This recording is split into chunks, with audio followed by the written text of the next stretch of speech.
c'est un projet de grande envergure, c'est un des plus grands projets de recherche européens à ce sujet-là. Ça a duré 5 ans, il y avait une vingtaine de partenaires dans 17 pays.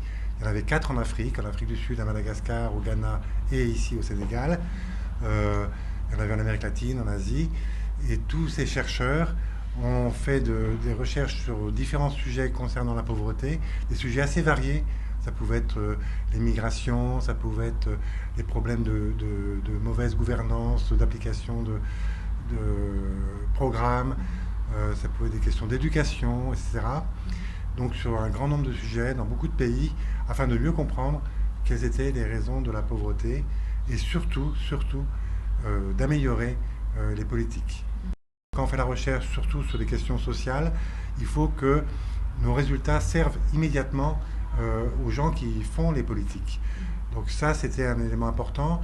Et la réunion qui a eu lieu à Dakar a été une rencontre extrêmement réussie entre des gens du milieu politique, des gens qui travaillent dans les ministères, qui sont proches du gouvernement, c'est-à-dire qui décident des politiques de protection sociale, et les chercheurs que nous étions, qui leur présentions des résultats. Ce qu'on attend des gouvernants, c'est de pouvoir dialoguer avec eux. Et là, on a beaucoup progressé tout au long du projet, et on est souvent mieux écouté par les gouvernants. Dans le projet, il y a des programmes qui ont servi déjà pour modifier des politiques. Il y avait un exemple qui était donné sur le Ghana, où nos recherches avaient montré que les élus politiques n'écoutaient pas les doléances de leurs électeurs.